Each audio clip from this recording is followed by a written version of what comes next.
Sa video na ito, tatalakayin natin ng top 10 SUV cars sa Pilipinas, mga pambihirang katangian at mga nilalaman ang matutuklasan mo sa pagkakataong ito, kasama ang mga bagong modelo na inilabas ng brand kamakailan lang. Kaya kung isa ka sa nagpaplanong kumuha ng sasakyan sa susunod na taon ay baka makatulong din sa iyo ang video na ito. Pero bago yun, syempre, kung bago ka pa lamang po dito sa aking channel, baka naman kaibigan pwede mag-click yung subscribe button pati na ang notification bell para naman ma-update ka palagi sa mga video na gagawin ko pa. Alright, simulan na natin to!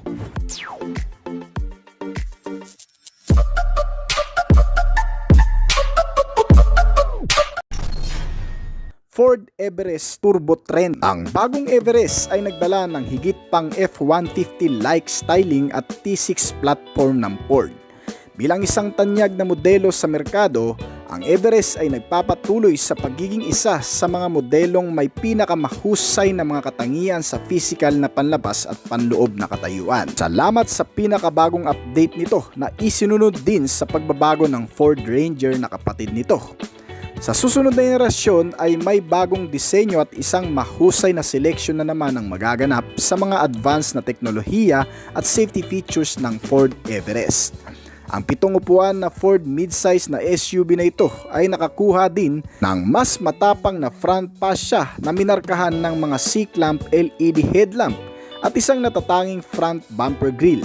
Sa mas malawak na tindig mula sa pinataas na track at wheelbase, ang bagong Ford Everest ay mukhang mas matured at pino sa pinakabagong pag-re-update nito. Kaya naman sa ngayon, ang Ford Philippines ay nag-aalok ng Everest sa 4 na trim level at 5 variant. At mayroong 2 options sa powertrain, kabilang ang isang 2.0 liter na single turbo EcoBlue diesel engine kasamang isang 2.0 liter na BI turbo EcoBlue diesel engine na depende sa variant nito. Kasama din sa mga pagpipiliang mga opsyon na ito ang 6-speed automatic na transmission para sa low variant at may 10-speed automatic naman para sa mas nakatataas na variant. Ang lahat ng klase magmula sa pinakamababang uri nitong Ford Everest ay nagdadala ng pare-parehong automatic transmission. Nagkakaroon lang ng pagkakaiba sa mga performance output na kung saan mas binibigyan kumpiyansa ang mas nakatataas kumpara sa mas mabababang uri. Kaya kung prepared mo ang pinakamahal na variant nito na Ford Everest 2.0 Turbo Trend Titanium 4x4 automatic transmission, sa halagang 2,650,000 pesos ay magkakaroon ka na. Ngunit kung satisfied ka na sa isang hindi ka mahalang variant nito at kahit papano ay magbibigay na rin sa iyo ng kaginhawaan sa pagsakay, sa halagang 1,799,000 pesos ay magkakaroon ka na. Bukod pa dyan, ang pinakamaganda pang bagay tungkol sa modelong ito ay nakakuha din ng isang karaniwang portrait-oriented na 10-inch infotainment display touchscreen, mga connectivity at isang digital panel gauge cluster. Nilagyan na rin ito ng Apple CarPlay at Android Auto na automatic na pinagsama-sama sa modelong ito. Higit pa rito ay may kasama na ring isang reverse camera at mga sensor sa likuran para sa iyong maayos na pagpapark. Kilala ang Ford Everest sa kalidad ng interior at espasyo nito. Bagamat hindi ito ang laugh ng karanyaan at batayang modelo, ito ay mahusay na pagpipilian. Bukod sa iba pang mga brand, itong modelo ay nagbibigay din sa iyo ng interior seats na nakabalot sa leather. Ngunit leather or not, ang Everest ay mukhang maganda kahit na sa base trim level nito. Medyo mahal pa rin ito na may panimulang presyo na 1,799,000 pesos. Kailangan mong timbangin ang gusto upang makuha mo ang pagkakaiba nito sa ibang mga brand. Ang isa pa kasing maganda dito, ito rin ay nagtatampok ng saganang features pangkaligtasan at seguridad. Kagaya na lamang ng blind spot monitoring system. May rear cross traffic alert na rin itong kasama para sa pagpapark. Electric parking brake with ISO fixed child mount. May safety lockings, mga airbags, seat belts, crash sensor, anti-lock braking system na nagpe-prevent sa mahigpit na kapit ng gulong pag biglaan mo itong napreno, na sinusuportahan naman ng electronic brake distributor. At may hill start assist na rin itong kasama para naman sa mga akyating lugar. May kasamang traction control sa mga off-road at napakarami pang iba. Sa halagang hindi ganun kamahal ngunit sagana sa mga nilalaman ay talagang makakasulit ka na sa modelong ito. Kilalang brand na isa rin sa mapagkakatiwalaan na nagmula sa isang American multinational automobile manufacturer, ang Nissan Terra 2.5. Ang Nissan Terra ay ang brand entry sa mid-size na segment ng SUV sa bansa. Unang pinakilala ng Nissan Philippines ang modelo noong May 2018, kung saan mayroon itong parehong platform sa Navara platform. Kapansin-pansin din dito na ang Nissan ay may perpektong base upang lumikha ng isang klase ng modelo na hindi lang isa sa mga mas komportableng leather frame na sasakyan kundi pati sa pagiging epektibo nito sa merkado ngayon. Salamat sa isang rear multi-link suspension setup na nagdadala sa pagiging matatag, durable at reliable sa kahit saang daanang tatahakin. Fast forward hanggang Setyembre 2021, ang panibagong Nissan Terra ay nakarating na muli sa Philippine market, kung saan nagdadala ito ng malaking halaga ng mga pag-upgrade sa loob at labas. Tulad ng pinalitan nito na modelo, nagtatampok pa rin ito ang Nissan Intelligent Mobility na nagpapakita sa around view monitor na nagbibigay daan sa mga user na makita ang paligid ng sasakyan sa pamamagitan ng mga kamera. O sa ibang term nito, ito ay isang 360 camera. Kasama ang iba pang mga feature tulad na lamang ng rear cross traffic alert, blind spot monitoring at marami pang iba. Ang ni-refresh na Nissan Terra 2021 model ay pinapagana pa rin ng sinubukan at nasubukan ng 2.5 liter na diesel engine, inline 4-cylinder, 16-valve dual overhead camshaft at sinusuportahan ng isang 6-speed na manual transmission na humihila ng gusto kahit na punong-puno pa ang 7 individual na mga upuan nito. Sa lakas ng 187 horsepower at 450 Nm ng torque, ang bilis nitong modelo ay di hamak na mas mabilis sa marami at talagang hindi ka bibitinin. Ngunit pagdating naman sa fuel efficiency, may 12.5 kilometrong layo ang kada 1 litro na nauubos nito para sa fuel tank capacity na 78 liters. Ay ilang variant ang nameplate Nissan Terra mula sa EL trim na available lang sa manual transmission hanggang sa mid-range na variant na VE, at ang nangunguna sa linya ay ang mga variant ng VL. Top of the line sa mga ito na mayroong lahat ng klase ng pagpapaganda at palamuti sa kabuuang bahagi hanggang sa pagiging moderno. Ang bagong henerasyong Terra ay talagang isang head turner. Ang hihiram ng ilang styling cue mula sa Patrol Royal, full-size SUV ng Nissan, kung papansinin ang ilang type ng body figure. Kasama rin sa modelong ito ang hindi nawawalang mga safety and security features kagaya ng ABS sensor, electronic brake distributor, mga driver and passenger airbags, mga seat belts at marami pang iba. May kasama na rin itong rear camera, vehicle stability control at hill start assist control system. Ang kaloob-loobang bahagi naman itong modelo ay binayaan din ng mga nakakamanghang features gaya na lamang ng 8 inches size infotainment system, touchscreen na naka-Apple CarPlay at Android Auto na rin. Ang seats nito ay mas komportable, auto-adjustable at foldable. Mas maluwag ang cabin at nakaka-relax dahil sinamahan din ng malalakas na air conditioning system. Para sa kabuuang detalye na nalaman mo ay nagkakahalaga lamang ng 1,709,000 pesos ang modelong ito dito sa bansa. Honda CR-V. Ang Honda CR-V ay isang compact crossover SUV na ginawa ng Japanese automaker na Honda mula noong 1995. Ang CR-V ay nangangahulugang comfortable runabout vehicle. Gaya ng ipinapahiwatig ng pangalan nito, ito rin ay talagang komportabling sakyan at mas madaling dalhin kahit saang biyahe pang araw-araw. Ang pangunahing modelong ito na CR-V ay ginawa gamit ang parehong platform ng Honda Civic at napaka-perpekto para sa pampamilya. Dahil sa balanse nitong pagganap ay hindi rin maikukumpara sa kahit saang standard appeal ang versatility at kausayan. Ang 7-seater na SUV nito ay nilagyan ng mga teknolohiya tulad ng mga nakapaloob sa powertrain na isang hybrid drivetrain na at ilang mga features na internal at sa safety. Para sa standard na variant ay pinapagana ng 1.5 liter na gasoline engine, inline 4-cylinder, 16-valve dual overhead camshaft at itong modelo ay gumagamit din ng architecture platform na nasa front engine front wheel drive o kaya naman ang front engine all-wheel drive na layout. Kasama sa mga opsyon ng makina ay nakadepende rin sa variant ito. Para sa mill ng top variant hybrid, ito naman ay pinapagana ng isang 2.0 liter gasoline engine, 4-cylinder, 16-valve dual overhead na sinusuportahan ng lithium-ion battery at permanent magnet synchronous. Ang buong lakas ay kino-convert sa electric power, kaya pati sa konsumo ng gasolina ay may kitipiran. Ang pure internal combustion powertrain ay gumagawa ng 187 na horsepower sa kada 6,000 RPM. At 240 Nm ng torque sa pagitan ng 1,500 hanggang sa 1,700 RPM range. Sa kabilang banda, ang hybrid powertrain naman ay nagpapalabas ng 146 horsepower sa 6,100 RPM at 183 Nm ng torque sa kada 4,500 na RPM. Ang parehong klase ng makina ay nakatutulong din para mapaigting ang emission norm compliance na Euro 4. Pagdating sa consumption, ang standard na variant ay may 16 km per liter na fuel consumption, habang ang hybrid naman ay 18 to 20 km per liter ang nakukonsumo. Ang modelong ito ay may ganap na modernong katangian pati sa interior. Sa harap ng 9-inch infotainment system na detached screen, naka-Apple CarPlay at Android Auto, kasama ang 12 speaker.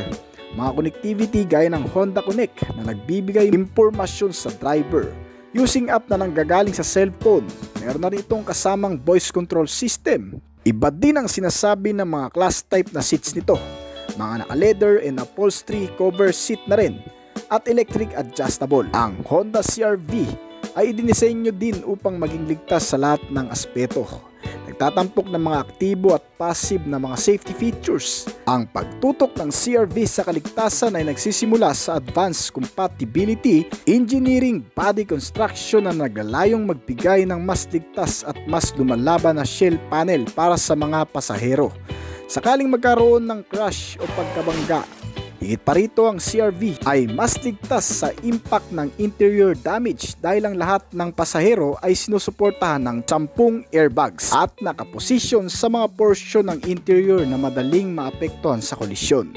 Para sa 2024 model Honda CR-V, lahat ng variant ay nilagyan ng Honda Sensing Safety Suit bilang isang pamantayan. Nagbibigay ito sa sasakyan ng mga bagong features sa kaligtasan tulad ng collision mitigation braking system, road departure mitigation, forward collision warning, lane departure warning, lead car departure notification, adaptive cruise control, low speed pound at lane keep assist. Para sa pang-araw-araw na pagmamaneho, ang CR-V ay nagbibigay ng dagdag sa kaisipan habang nakaparada na may 4 na parking sensor at isang reverse camera.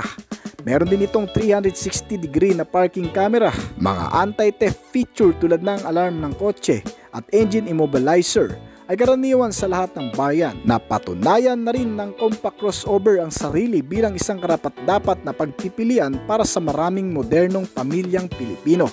Nang urban jungle din ang kanilang teritoryo. Nilagyan ng magigiting na suspensions at chassis para sa mas compact na pagsakay. Ang kasalukuyang presyo nito sa merkado ay nagkakahalaga ng 2,100,000 pesos hanggang sa 2,590,000 pesos. Hyundai Palisade. May bagong flagship ang Hyundai Philippines para sa 3-row SUV segment na tinatawag na Palisade. Ito ang sa ngayon ang isa sa pinakamalawak at pinakaligtas na modelo ng Hyundai hanggang ngayon. Ang Palisade ay ikategorya bilang isang premium na midsize na SUV na nilagyan ng maraming gamit para sa espasyo ng kargamento at silid ng pasahero. Sa labas, ang harap ay may ilang malalakas na presensya sa kalsada. Animoy isang malumanay pero sa bandang huli ay maglalabas ng kakaibang appeal. Lalo na sa restyle cascading front grille nito na nag-highlight sa buong volume na over fenders at muscular stance. Binibigyan diin ito ng mga slim LED headlight at nakahiwalay na ilaw sa harap para sa mga dynamic running lights indicator at fog lamp. Ang aerodynamics ay nakakamit sa pamamagitan ng particular na pahiwatig ng disenyo na kinabibilangan ng isang mabilis na anggulo ng A-pillar, isang garnish sa gilid ng spoiler sa likuran at isang pina-optimize na air-cooled ventilator nito sa loob. gabay ng hangin papunta sa mga pasahero. Ang panel sa ilalim na underskid at mga deflector ng air sa likod ng gulong ay nagbibigay ng mas magandang aerodynamic. Interior capacity. Ito ay may 8-seater na SUV. Ang Hyundai ay nilagyan itong modelo ng mga naka-leather seat na upuan. Power adjustable, foldable. Naka-wrap round interior design din ito kaya maaliwalas ang internal base. Isang convenient pa na bagay na meron dito, ang bawat row kasi ng seats nito ay mayroon ding mga kasamang USB outlet para sa mas madaling access ng charging system. Bilang pangkaragdagan sa pagiging convenient pa nito, mayroon din itong 10.25-inch touchscreen sa widescreen na format na makikita sa gitna ng dashboard. Kasama dito ang Android Auto at Apple CarPlay at isang available na QI wireless charging pad. Habang ang kalidad ng tunog ay dala ng sound system na Infinity Audio. Ang isa pang ganap sa digital screen ay ang 12.3-inch TFT Center Instrument Cluster na nag-aalok ng iba't ibang view mode. Sobrang high-tech talaga. Bukod pa dyan, itong Hyundai Palisade ay nag-aalok din ng mga makabagong teknolohiya sa kaligtasan. Bilang pamantayan, kabilang ang Forward Collision Avoidance Assist. Advanced safety features itong modelo na may kasamang pedestrian detection, blind spot collision, avoidance assist, lane following assist, at rear cross traffic collision avoidance assist. Meron ditong safety exit assist kapag nakitang may paparating na sasakyan sa bandang gilid, hindi basta-bastang magbubukas ang pintuan ng isang pasahero. May high beam assist, drive attention warning na rin itong kasama, at ang pinakamaganda ay may smart control system na rin. Para sa mas relax na pagmamaneho sa malalayong lugar, ang sistemang ito ay nakatutulong talaga. Para naman sa kabuuang detalye ng makina, itong Hyundai Palisade ay pinapagana ng 2.2-liter diesel engine, 9-4-cylinder, 16-valve dual overhead camshaft. Nakakonekta ito sa CRTI na fuel supply system at transmission na automatic at may 8-speed variable gearbox. Kayang mag-produce ng 190 horsepower at 3,800 RPM, habang may 440 Nm of torque naman sa kada 1,750 to 2,750 revolution per minute. Ang bilis nitong modelo ay gumagawa ng hanggang sa 185 to 190 km/h, habang ang fuel consumption naman ito ay nasa 14 km per liter. Ang iba pang bahagi nitong modelo ay ginamitan ng matitibay at mapagkakatiwalaang mga suspensions. Sa front ay naka MacPherson strut, habang ang rear suspension naman ito ay naka multi-link shock absorber. Ang bawat gulong sa front and rear ay may brake na pare-parehong naka disc type. May mga sukat ang gulong nito na 245 by 50 R20. Para sa kasalukuyang presyo, ito ay nagkakahalaga sa bansa ng 3,780,000 pesos.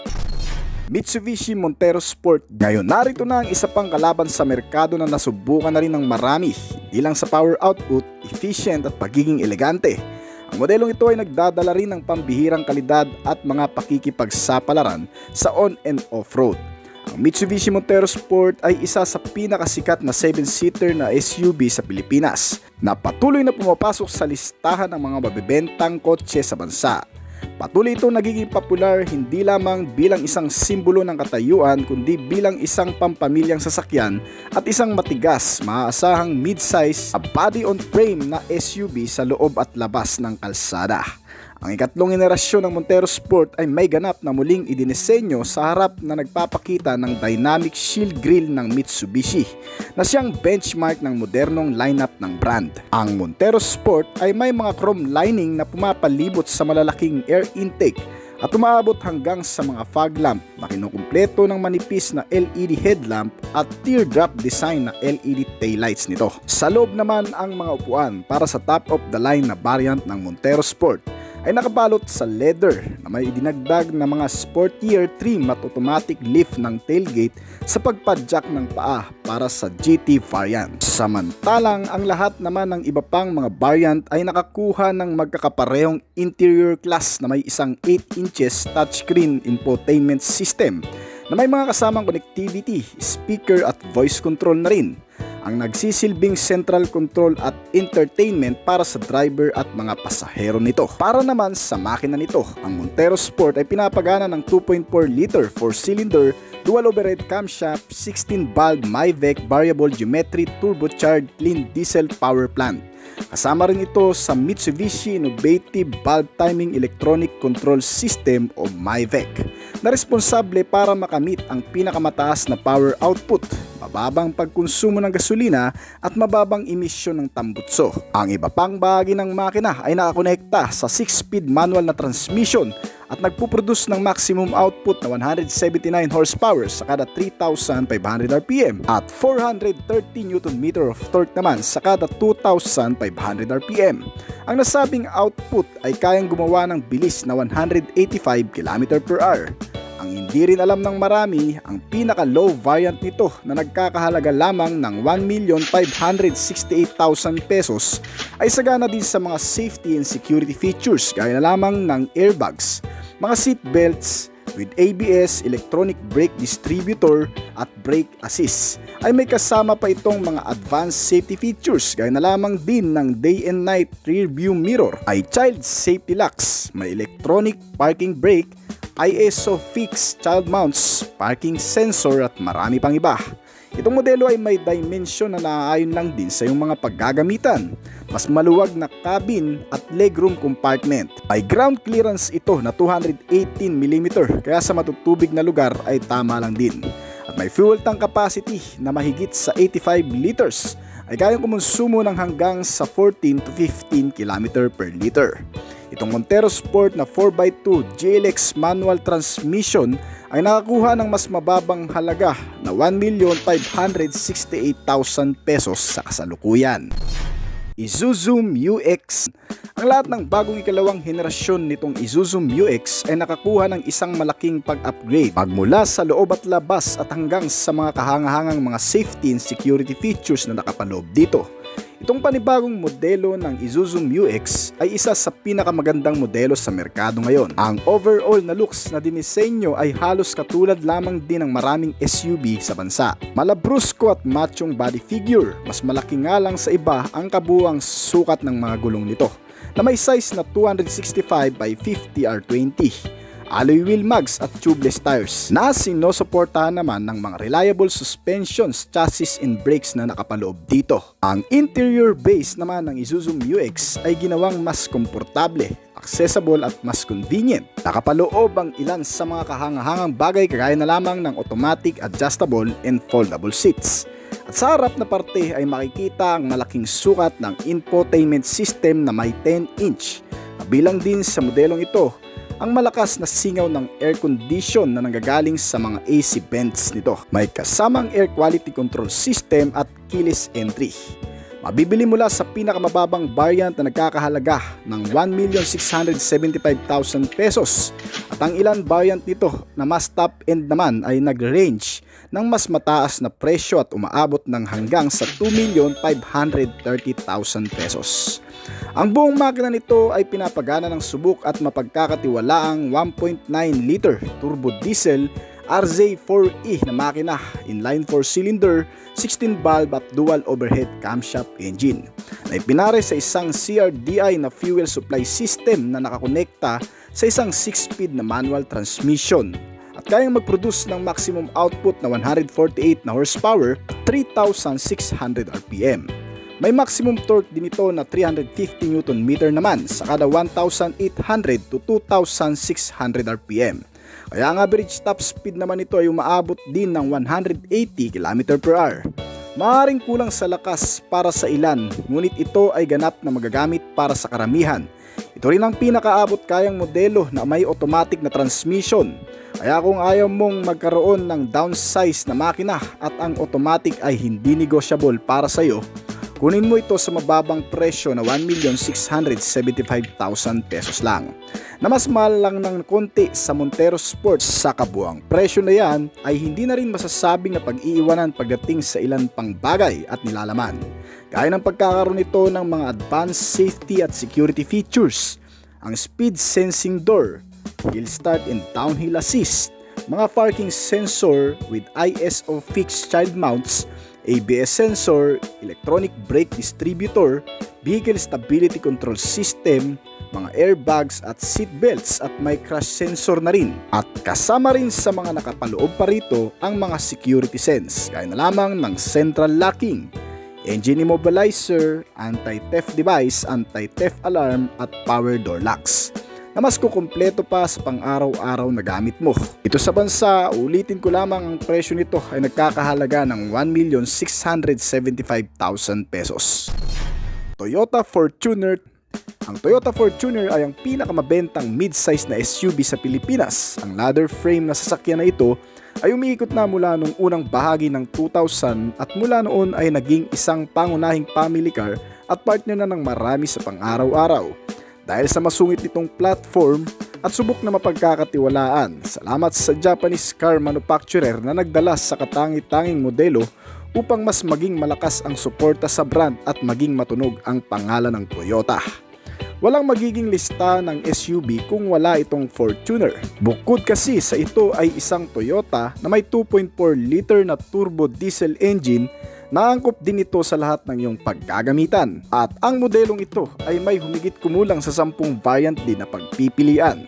Isa sa pinakamababang variant nito ay itong Toyota Fortuner 2.4G na manual transmission, na may retail price na 1,736,000 pesos. Pero hindi ka na rin talo sa mga nilalaman nito. Ang Fortuner G kasi ay nakakuha din ng natatanging lakas mula sa kapasidad na 2.4 liter diesel engine inline 4-cylinder 16 valve at dual overhead camshaft engine na kayang gumawa ng maximum output na 148 horsepower sa kada 3,400 RPM at maximum torque na 400 Nm sa kada 1,600 to 2,000 RPM, na mas ginawang mahusay sa pagiging manual na transmission nito, at may 6-speed na variable gearbox kaya ang average top speed ay umaabot ng hanggang sa 190 km/h. Alin man sa mga sumusunod na katangian pa nito ay ang pagiging moderno mula sa loob at labas. Kasama ang karaniwang tampok na mga features na meron ito ay ang touchscreen infotainment system,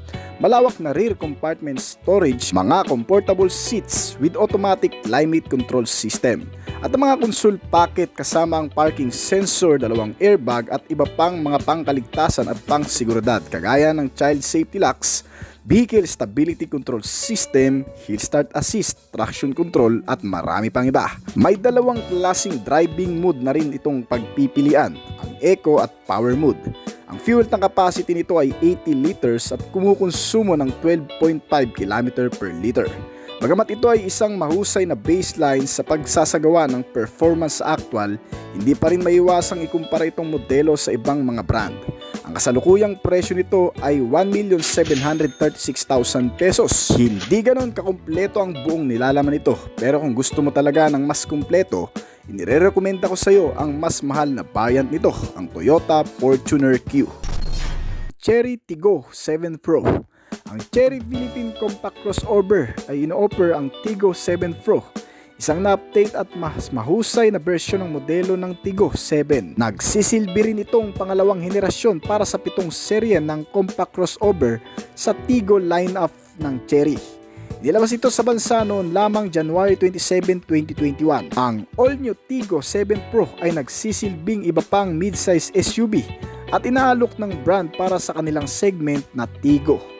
Nagtatampok ito ng kakaibang disenyo na may style ng dynamic feels at natatanging karakter para sa Tiggo lineup ng mga sasakyan. Ang modelong ito ay pinapagana ng 1.5 liter gasoline engine, 4-cylinder 16 valve at naka Euro 5 compliance na ipinares sa isang continuously variable na transmission o CVT at may siyam na simulate na speed. Magawa ng lakas na 145 horsepower at 210 Nm ng torque. Para sa buong bilis, ito ay umabot ng 175 km/h sa kabuuang nagawang performance nito sa actual.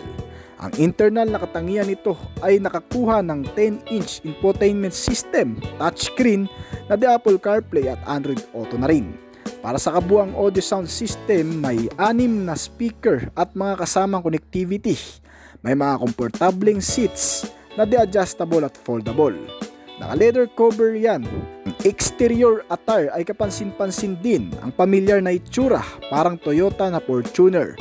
Mga naka-LED na rin ang mga ilaw nito mula sa headlamp at tail lamp. May kasama na rin itong sunroof at roof rail at di-remote din ang trunk opener. Ang mga suspensions na ginamit dito sa front ay naka-telescopic fork at multi-link naman pagdating sa rear suspension. Binayayaan din ito ng magagandang safety features gaya ng makakapit na disc brake sa harap at likod.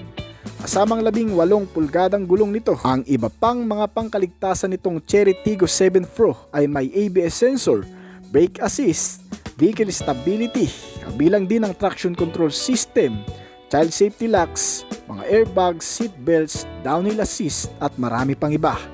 May kasama na rin itong security features gaya ng central locking, anti-theft alarm at anti-theft device at may engine immobilizer system. Makakakuha ka rin ng upuan para sa hanggang 5 individual at isang unibody chassis. Sa local, mayroon lamang isang variant ng Tiggo 7 Pro na inilabas sa bansa.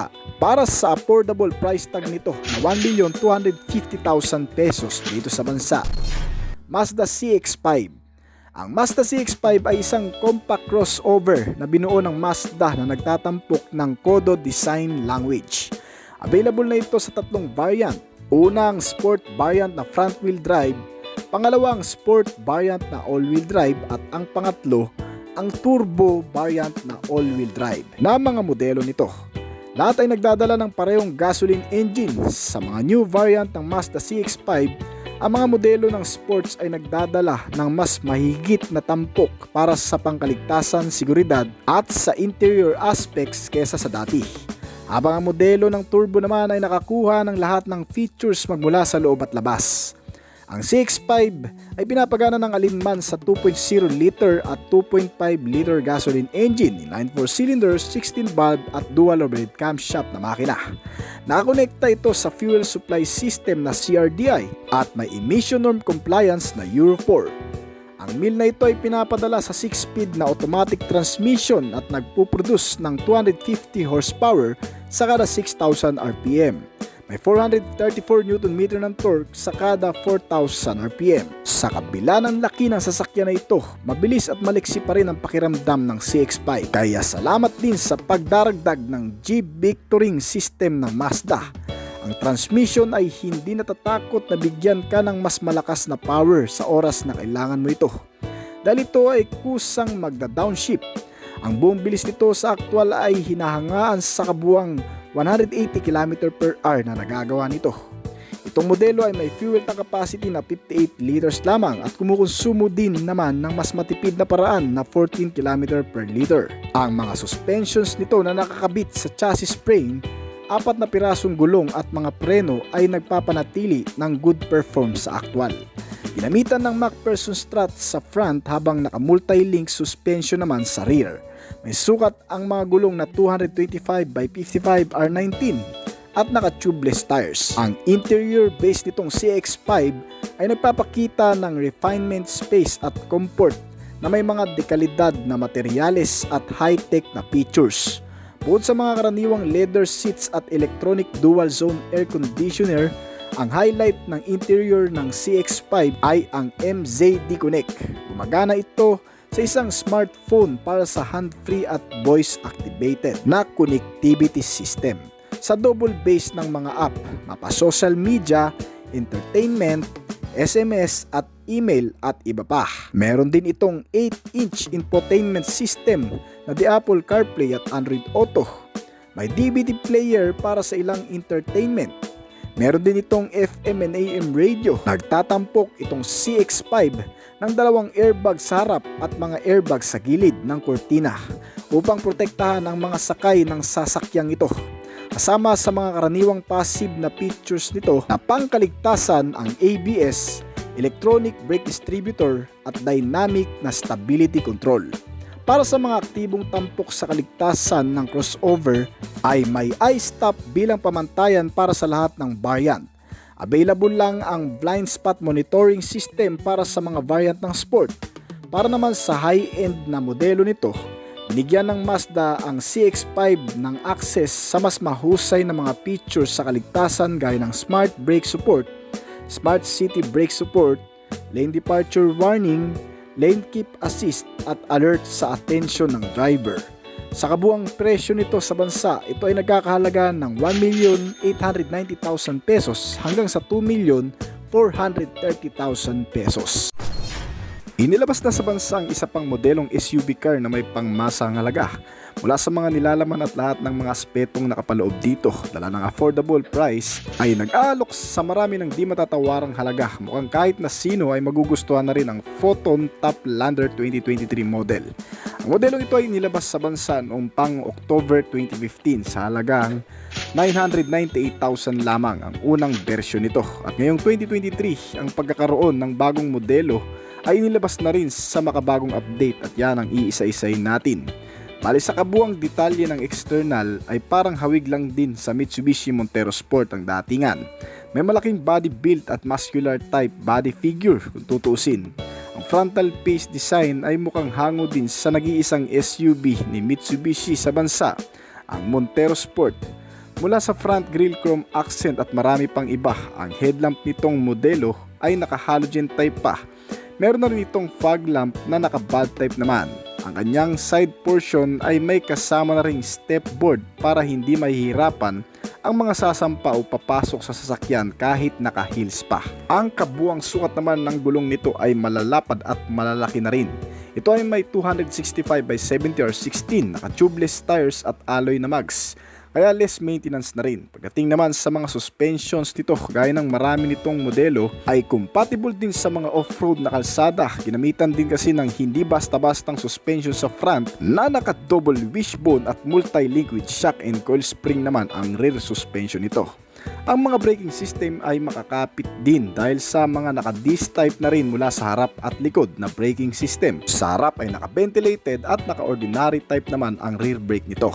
Ang likurang bahagi naman itong modelo ay may pagka-class na rin. May mga tail lamp na naka-LED type na papagitaan ang rear chrome garnish na nagdadala sa pagiging elegante nito. May built-in rear spoiler na rin nga palang kasama at roof rack for another cargo carrier. Kaya kung gagamitin mo man sa malalayong lugar at mabubundok na kalsada o pang camping ay bagay lang din ito. Hindi rin ito mapag-iiwanan pagdating sa kabuuang detalye ng makina. Na kung tutuusin ay mukhang tatalunin pa nga ang ilan sa mga brand competitor nito na ating mga nabanggit na. Itong Photon Toplander kasi ay pinapagana ng 2.8 liter diesel engine o 2,800 cubic centimeter na displacement capacity. Inline 4-cylinder, 16 valve at naka-dual overhead camshaft engine. Naka Euro 4 compliance na rin ang emission norm kaya hindi mausok. Isa pa, ginamitan na rin ito ng makabagong sistema ng fuel supply system na CRDI o tinatawag na Common Rail Direct Injected Type na tumutulong para mas mapatipid ang konsumo at nagpapalakas na rin ng hatak nito sa actual road riding. Nakakonekta sa transmission type na automatic at may gearbox na 6-speed. Ang nagagawang performance nito ay may maximum output na 174 horsepower at 356 Nm of torque. Kaya naman may kabuang bilis ito sa actual na umaabot ng 187 km/h. Nabanggit na natin kanina na matipid din itong kumonsumo ng fuel. Well, ang 75 liter fuel ng capacity kasi nito ay kayang ubusin sa layo ng 1,125 km na takbo nito. Ibig sabihin sa 1 litro ay kaya nitong tumakbo ng hanggang sa 15 km. Ganyang katipid ang modelong ito kaya sulit na rin. Ang manubela nito ay di-adjustable, power steering, gear type at rack and pinion. Kaya medyo smooth lang din gamitin sa mga kurbadang kalsada. Pagdating naman sa mga safety features, ito rin ay napakarami niyan. Hindi ganun kamahal pero sagana talaga sa mga modernong katangian. Kagaya na lamang ng pagkakaroon nito ng hill start at downhill assist na magagamit mo sa mga paahon na kalsada o lugar o yung mga biglaang pababang kalsada. Kahit hindi mo natapakan pa ng mahigpit ang brake pedal ay kusa itong mag-i-stay sa kung saan ito nakahinto pansamantala o hindi basta-bastang uus-us pababa ng bundok. Meron na rin itong Vehicle Stability Control System at Traction Control System. Kaya pwede talaga sa mga off-road use o mababatong kalsada. Dahil ito ang nagmi-maintain sa banayad na pagtakbo ng sasakyan sa mga ganong klaseng lugar. Meron na rin itong front and rear parking sensor with rear camera na rin kaya hindi na rin mahihirapang i-park ito sa mga masisikip na lugar. Sinamahan pa yan ng ISO fixed child mounts para mas maprotektahan at komportable ang mga baby o batang kasama sa loob nitong sasakyan. May speed sensing door locks na rin itong kasama with engine check warning at child safety locks. At hindi pa yun, ito rin ay nilagyan ng ABS o anti-lock braking system. Nag-a-unlock sa maigpit na kapit ng brake kapag biglaan mo itong nagamit sa hindi inaasang pagkakataon, na sinusuportahan pa ng EBD o Electronic Brake Distributor.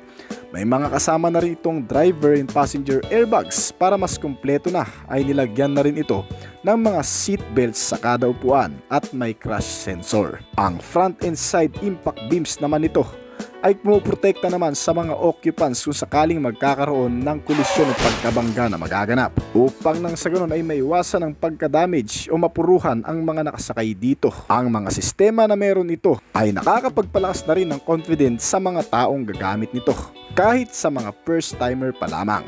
At meron na rin itong photon top lander na mga security features upang hindi rin basta-bastang makarnap o magalaw ng kahit na sino man. Sa pamamagitan ng central locking, power door lock, anti-theft device at engine immobilizer system ay mas pinapatibay ang seguridad nitong sasakyan kahit maipark mo man sa mga alanganing lugar. Yung tipong kahit hindi mo bantayan 24 hours ay hindi mawawala sa kung saan mo man ito iniwan. Bukod pa dyan, ang mas kukumpleto pa sa modelong ito ay ang mga entertainment and communication na magugustuhan naman din ng mga pasahero natin. Itong Photon kasi ay nilagyan na rin ng mga sistemang makakapagtanggal ng bagot, antok o kaya naman makakapag-aliw sa'yo habang nakasakay ka dito. Gaya na lamang ng 8 inches size monitor screen infotainment system na di Apple CarPlay at Android Auto. Meron din itong kasamang USB and auxiliary input at may Bluetooth connectivity. May FM and AM radio, may mga speakers sa front and rear at integrated 2-day-in audio. Ang komportableng pagsakay ay hindi rin nawala sa modelong ito dahil sa malalakas na air condition with rear AC ventilator, may automatic climate control system at heater na rin. Kontrolado lahat ang mga sistemang yan pati ng mga pasahero. Nilagyan na rin ng accessories power outlet socket for additional electric power accessories. At isa pa, may cruise control na nga rin pala itong kasama para kahit papano ay hindi na nakababad pa sa accelerator pedal ang paa. Kahit sa malayuang biyahe ay makaka-relax ka at hindi ka mangangalay. Ang komportableng seats din ito ang nagdadala sa pagiging convenient at kapaki-pakinabang nitong sasakyan. Naka-leather seat ang cover ng mga upuan, foldable at adjustable na rin. May mga headrest with center console armrest at center armrest sa rear portion. May mga bottle and cup holder na rin para sa mga nag-iinuman. Para kumpleto na talaga at wala ka nang hahanapin pa.